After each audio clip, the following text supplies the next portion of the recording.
I got some really cool stuff in the mail this week and a recap of the Atlanta Woodworking Show, all coming up right here, so stick around.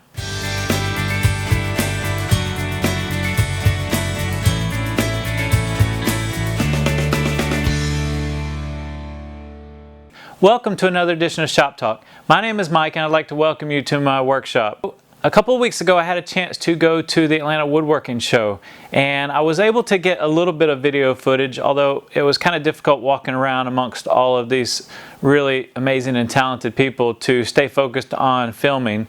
But I did manage to get a little bit of footage and I want to take a moment to share that with you on this Shop Talk.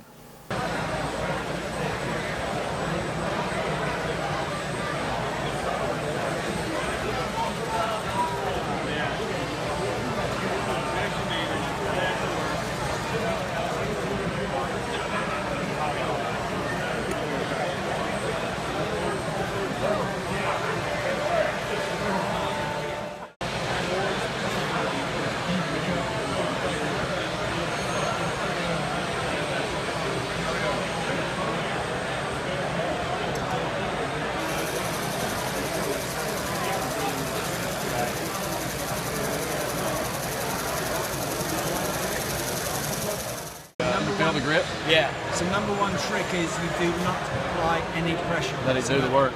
Let the diamond do the work. There's one thing that people go wrong, is they're rubbing it up and down. They don't know what they're doing and they're doing too much. Yeah, you can, I mean, it feels like nothing, but it's easy to sharpen. It's easier to oversharpen.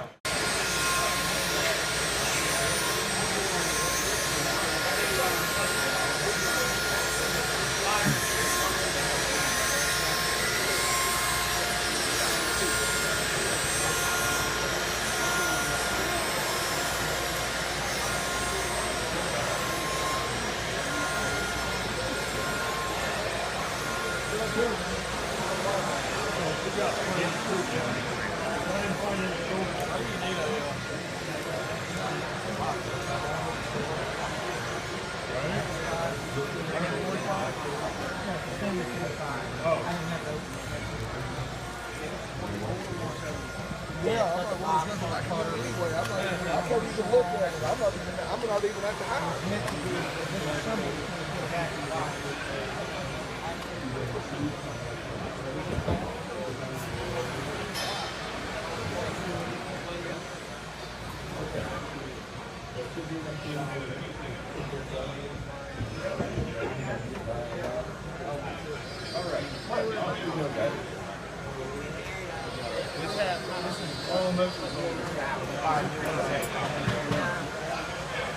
I have one of these. There's Daryl Jones. Oh, by the way, this is my buddy George.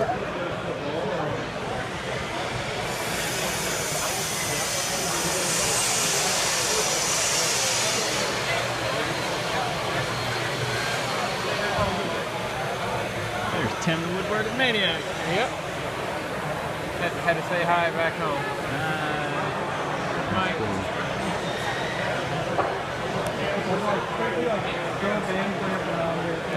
I had it all down up. Yeah, it's great. We're back up.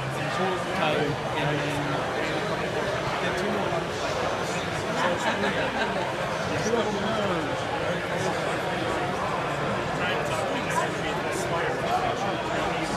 they said they would, but it's been like 2 months. That wasn't smart. That's it, huh? Man, hey, I'm loving your wood though. Thank you. Yeah, you're a killer at this. So it's taking me a little while to get into it, but yeah.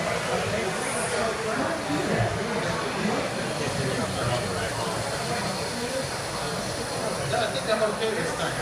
Wait, are you a little high on that wall? No, I'm good for right now. Okay. So now I'm making the square cuts on the shoulders. I don't worry so much about working from the face or the back side. Now I can come over and I can chop the rest of this material out like the band already. If I take this right now and I run my finger over this,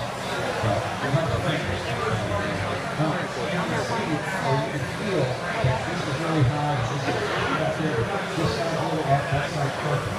And that's the same way it's going to be on the fence.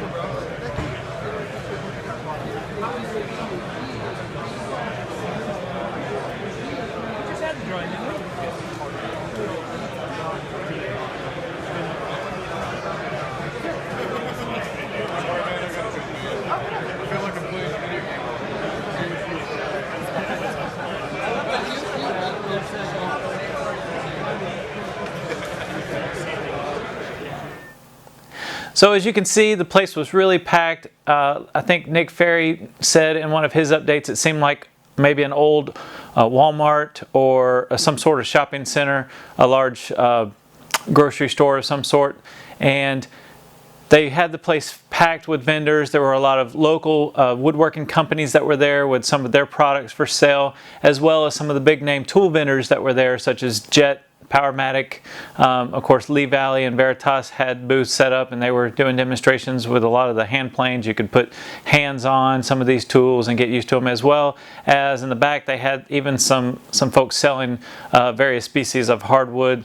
And it was just a great time. I had an opportunity to walk around throughout the couple of days that I was there and see some of the different tool vendors. I picked up some items that I mentioned in my last week's shop update. You can click on the link for my shop for the dust collection. But it was just a great time also to interact with all of the other great amazing content creators on YouTube. Had an opportunity to meet a lot of those, one of which was Jason Roush, and he agreed to swap t-shirts with me. And actually he ran off and forgot his stickers and t-shirts, and so I gave him one at the show, and this week I received one in return from him. So thanks, Jason, I appreciate it. He also gave me a sticker and a couple of pencils, which I will put to use in the shop. So I got a chance to meet him and his wife at the show. Just really nice people. Also, a couple of weeks ago I sent some stickers to Peter Brown at Shop Time, and I had written a note on the back, and I kind of he posted a picture of it on Instagram, and it was kind of a funny interaction that we had.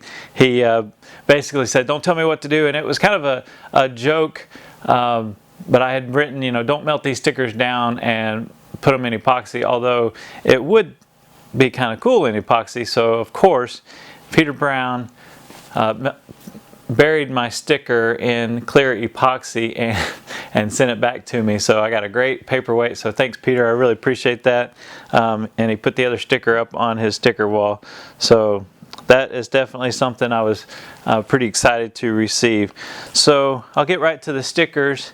I received a really nice note from Bryan Gilles with Rockin Woodworks. So thank you, Bryan. If you're not familiar with Bryan, he's got a really neat YouTube channel. He does a lot of organization stuff, kind of like what I've been doing in my shop, and got a really nice space. Picked up a few new tools recently, so go check him out. Of course, Jason, there's his sticker.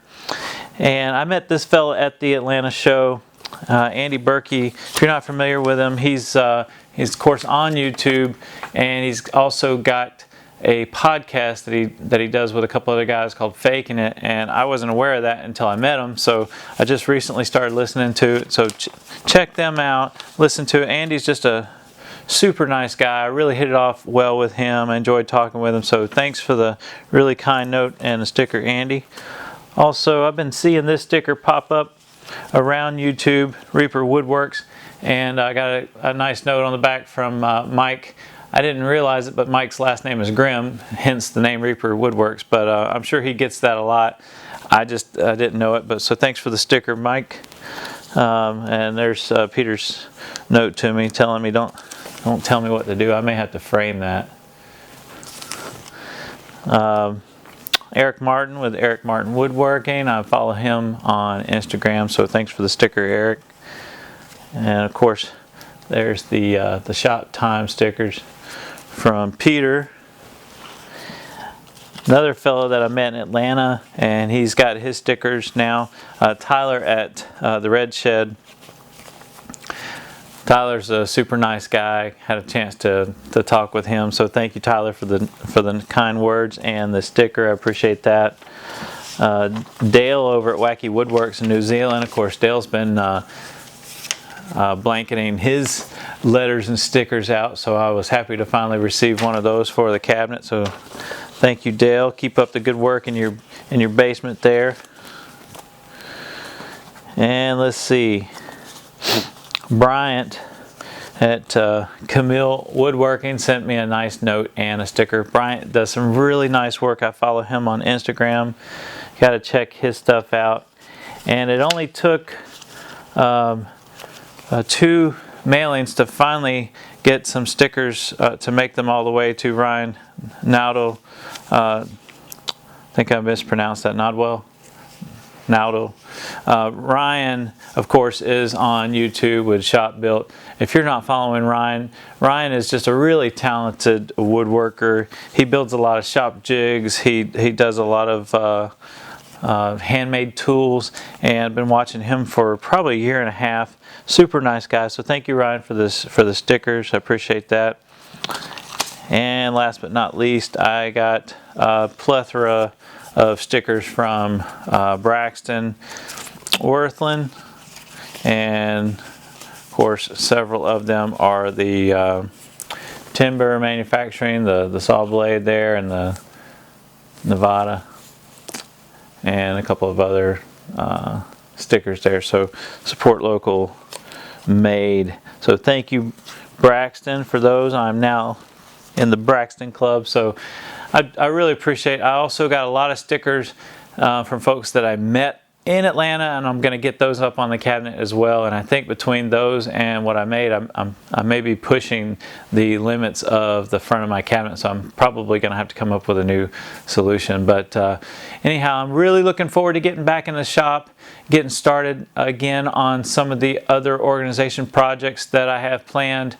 I also have, now that I've kind of completed my dust collection drops to the bandsaw and to the new joiner, I'm looking forward to trying to find some time, work into my schedule to get my joiner set up, because I've got a lot of wood up here on my rack that really needs to be used.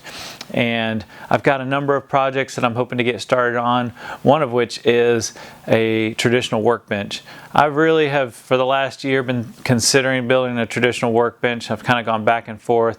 I actually bought over a year ago, it's up here in the cabinet in that box there, one of the twin screw vices from Evaporate. So it's the big one. I contemplated putting it on the end of my assembly table, but I'd have to modify the top, and I basically have decided now that I want to build a workbench. I've got hand tools in the hand tool cabinet that I want to start learning how to use, hand planes and chisels, and I've used chisels before, but I really want to get more into some of the hand tool work. I've been inspired by folks like James Wright over at Wood by Wright. So that's a project that I'm looking forward to getting started on soon. I'm trying to decide whether I want to try to use the hardwood that I have or find some more.